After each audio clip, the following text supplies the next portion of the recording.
Now at 6, police in Pittsburgh are looking for a woman wanted for several crimes in 2 counties. Plus, lawmakers in Oklahoma advance a bill that would ban abortions after a fetal heartbeat is detected. And actress Selena Gomez shares she's been off the internet for the last 4 years and claims it's drastically improved her mental health. I'm Bronte Sorotsky with a mental health expert on how the internet affects our brains. The 4 states' most watched news starts now. Pittsburgh Police Department is asking for the public's help finding a suspect wanted on multiple felony warrants. This is KOAM News at 6. Authorities say Belinda Sue Cameron is wanted in Crawford County for aggravated endangering a child, driving under the influence, battery, and interference with law enforcement. In Bourbon County, she's wanted for aggravated robbery and aggravated battery. She is not believed to be armed and dangerous. Still, law enforcement officials say you should contact them immediately if you see her.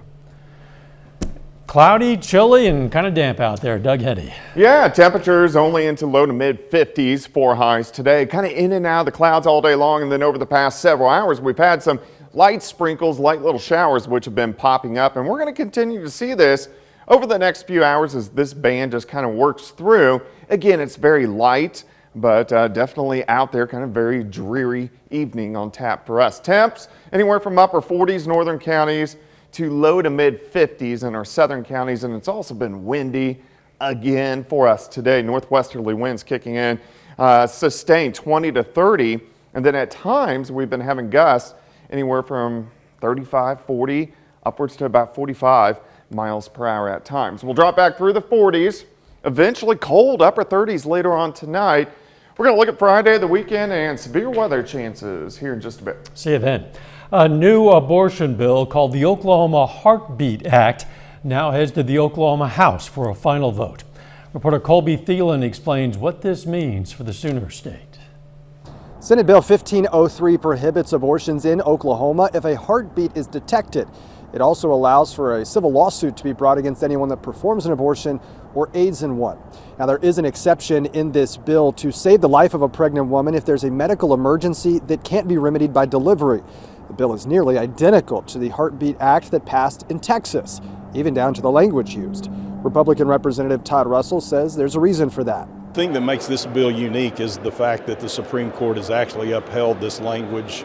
So we've added this language into the Oklahoma Heartbeat bill for that purpose. Pro-choice advocates, including Planned Parenthood and the ACLU, say Oklahoma abortion providers have already seen an influx of Texas patients and claim that passing this bill would reduce access for about 900,000 additional Oklahoma women of reproductive age.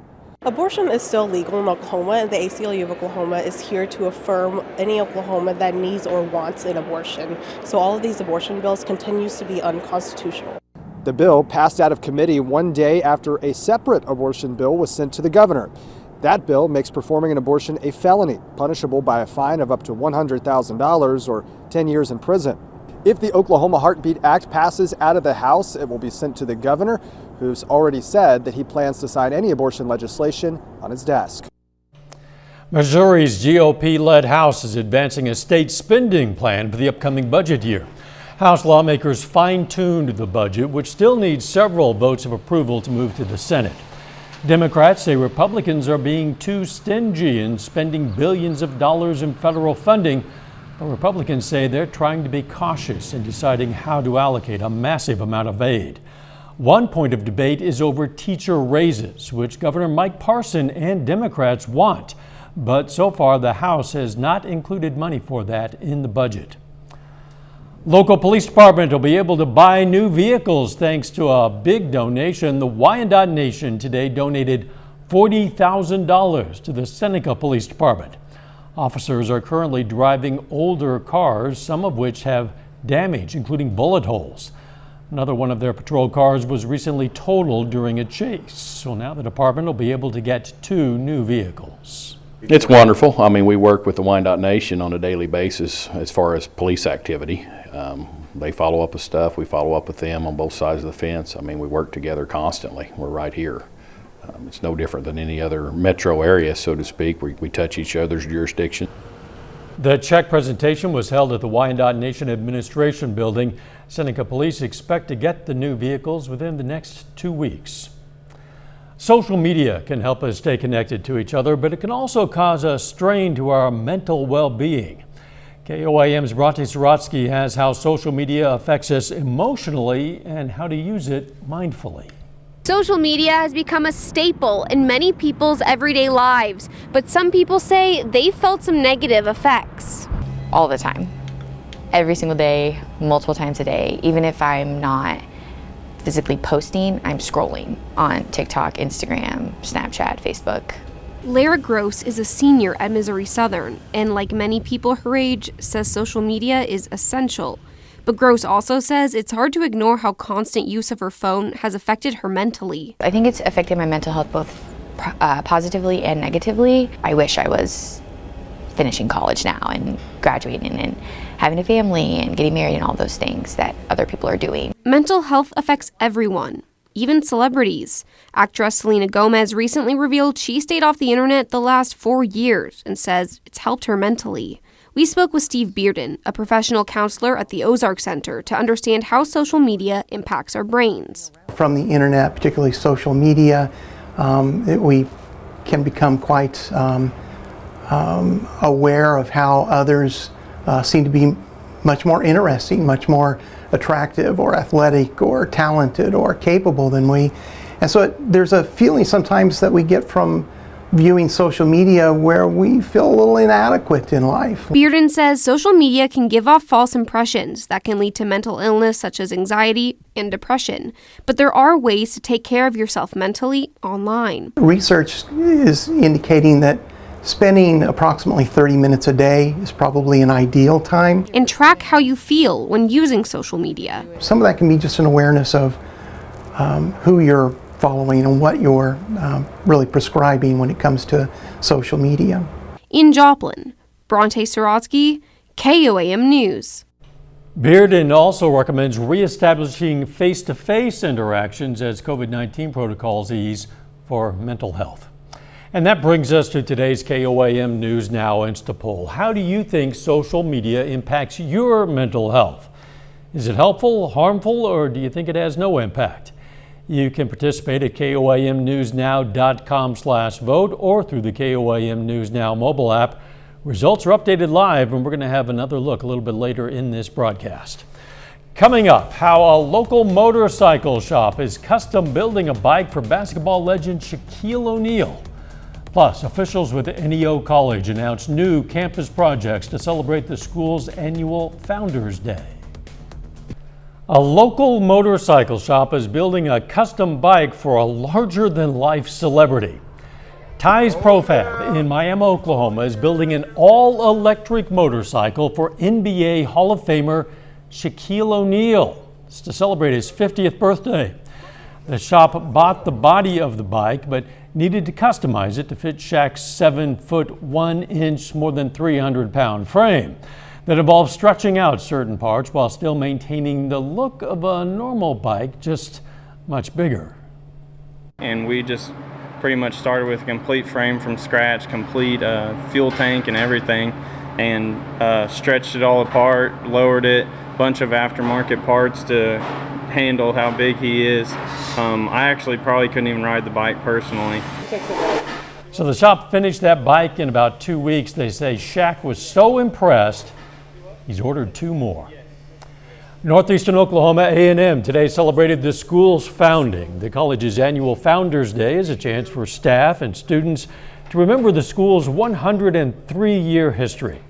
Officials also use it to announce new projects by presenting the Mabin Award, named after James Mabin, the school's founder. So anybody on this campus has the opportunity to submit an application. And so we take those applications from all across campus for anybody that submits those. And today our award winner is going to impact students. This year the award was given to the school's library to fund new furniture and charging ports for students. A little bit later, one of the area's longest tenured high school baseball coaches announces he's stepping down after 39 years. Plus another chilly night for us tonight. When are we going to warm up? We're going to check that out coming up. Well, it definitely turned out to be a dreary day for us today. Kind of in and out of the clouds. Temperatures cold across the region, even a few hit and miss showers. Live shot, this is our Landers Chevrolet Tower Cam on the southeast side of the metro, or the southeast side of Joplin, looking at Interstate 44. But we are kind of in and out of showers, so be careful if you are going to be out tonight. It's also chilly, upper 40s northern counties, and then you warm, which is not warm, lower 50s in our southern counties, plus the wind. Another day, very windy conditions. We had that yesterday as well. Northwesterly winds sustained, 20 upwards to 30 miles per hour. Then we're getting gusts much stronger than that. A lot of areas over the past few hours, we've had winds gusting 40 upwards to about 45. So it stays windy through the evening hours into the overnight hours tonight. A few random little sprinkles, random showers in Joplin, sitting at 53, sustained winds at 26, humidity at 35%. Through the evening hours, slide back through the 40s, eventually down into the upper 30s later on tonight. So it is going to be a cold night, but we do stay above freezing. All right, look at all the clouds. Look at the light little showers working through. Again, these are very light, mainly kind of sprinkles or just a quick little shower across the region, where you can see the heaviest, which is not heavy, southern parts of Newton County, and then stretching Mount Vernon, Monette, and then back into Ottawa County, northeastern parts of Oklahoma.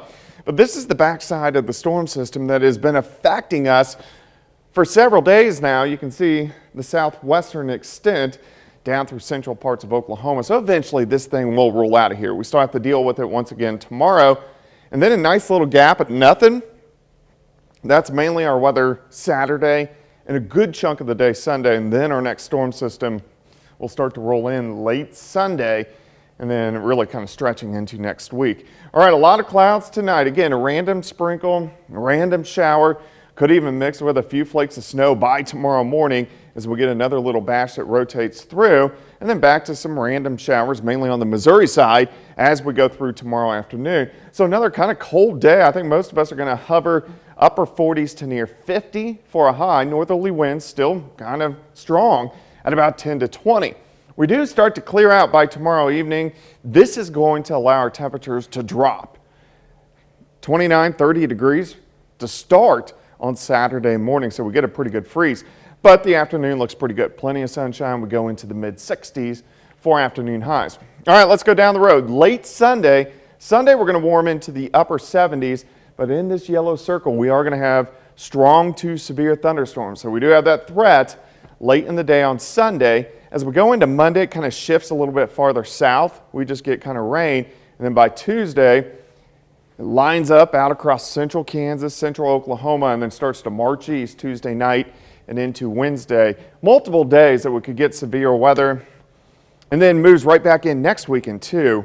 I would say we have 6 shots in the next 14 days. My gosh. So it's going to get pretty active. 49 for us tomorrow, 66 Saturday, 78 on Sunday. Kind of up and down temperatures next week. 6 shots in the next Yeah, couple let's of say weeks. next 16 days, yeah. I'd rather not, but Okay. if you insist. Thanks, Doug. Hey, if you feel like getting out today, checking out some art, local vendors, well, you should know this first Thursday Art Walk is going on right now in downtown Joplin. This is live video inside Beast and Barrel.